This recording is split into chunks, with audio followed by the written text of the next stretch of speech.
ESG is under attack. Some call it a failed experiment, others a political agenda.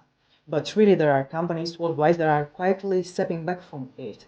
The real question is not, is ESG dead? The real question is what happens with the businesses that ignore environmental, social, and governance risks in a world more and more volatile, challenged, and resource constrained. Mm, but the truth is that most of the backlash against ESG is not because ESG is wrong, but because it has been poorly understood, poorly implemented, and very often too much linked to politics. Hi and welcome to my video channel. In this video I want to talk about ESG in a way that goes beyond slogans, rankings and political issues. ESG is not an ideology. ESG is a management framework that addresses how companies deal with risks and opportunities, with resilience and with long-term value creation. Let's start with what ESG actually is. I am Andra Crețu. My profession is economist and cybernetician. I'm a sustainability expert with a professional approach of sustainability started with the signature of the Paris Agreement in 2015. I am excited to take you with me in the journey of making the foundation for the future of the way you will lead your business and your career. You will follow your why, or you'll discover it to get results, to grow the business you represent, and your personal and professional development. ESG stands for environmental, social, and governance factors. In practice, it means how companies manage sustainability and resources risks, how they treat people inside and across their value chains, and how decisions are made at leadership levels. At its core, ESG is about how businesses run, if the business is financially healthy, and if it builds a positive impact in society, in the world. For sustainable business, ESG matters for three fundamental reasons. First, risk management. Climate change exists and has negative effects. We can overcome them through sustainability business strategy. In this reality we are all living. What are the threats in, for example, a SWOT analysis of a company from a sustainability perspective? Market volatility, supply chain distribution, labor shortages, and reputational risks are no longer hypothetical. They are already affecting costs, insurance, access to capital, and even operational continuity. If you consider this video, give it a like, a subscribe, ring the bell, and write me in comments any questions you have regarding the topic. Second, business resilience. Companies with strong governance, trusted workforces, and realistic environmental strategies adapt faster in times of crisis. ESG, when it's done correctly, strengthens the organization's ability to absorb shocks, to adjust, and to be prepared for the better economic times that anyways are difficult to control.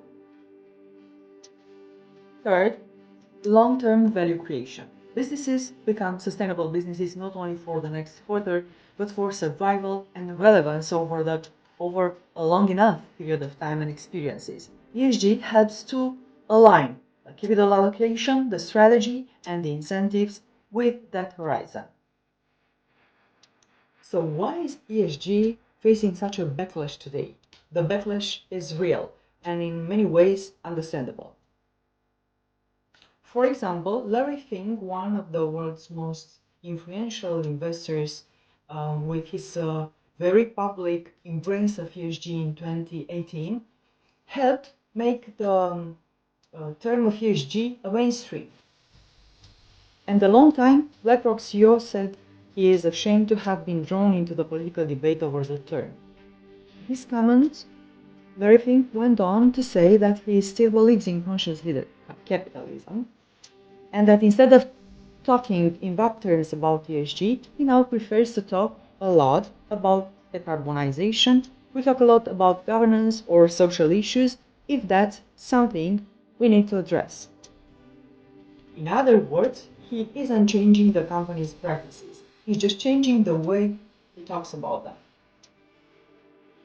So one major reason of the ESG backlash is politicization. ESG has been framed in some markets as a political or ideological agenda rather than a business tool. Once that happens, rational discussions disappear. Another reason is the confusion between sustainability in general and ESG and activism. ESG was never meant to turn companies into activists. ESG was meant to help them to identify material risks and opportunities. When that distinction is lost, credibility suffers. And there was reporting fatigue. Too many frameworks, too many metrics, and too much compliance-driven disclosure with a little strategic value. For many companies, ESG became a bureaucratic burden instead of decision-making tool. Why did this happen? The root cause is how ESG was adopted. In many organizations, ESG was treated as a separate initiative owned by sustainability teams and disconnected from the core strategy and board oversight.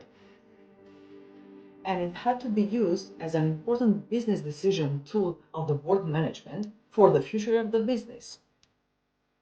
It was rarely linked to capital allocation, executive incentives, or risk governance. In other words, ESG lacked exactly the governance. So I want to emphasize what ESG is not for more clarity. ESG is not looking the same for every company. ESG is not separated from the financial performance, even if it is non-financial. Material information is non-financial, and the most used at this moment is still ESG. So let's emphasize this because there are a lot of confusions. ESG is material, is non-financial, and it is correlated with the impact. What does the future of ESG look like? We are moving from expansion to maturity. That means more accountability, more materiality, more simple reporting, more profit.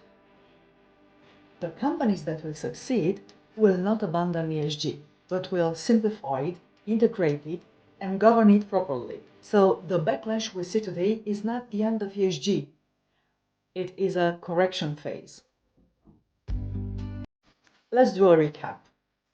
ESG is part of the sustainability and the sustainable transformation. A sustainable business, it is about being a good business and a resilient business. ESG is a sustainable business framework with metrics for decision makers, and it is about being prepared for the times of growth. Thank you for watching. Until next time, think about 3 elements belonging to environmental, social, and governance, ESG, and which correspond to your personal desire to create an impact in society. And I've created a course, Sustainability Fundamentals for Growth. You are invited. It's free to join in my free group on School. I leave the link in the description. See you. Bye bye.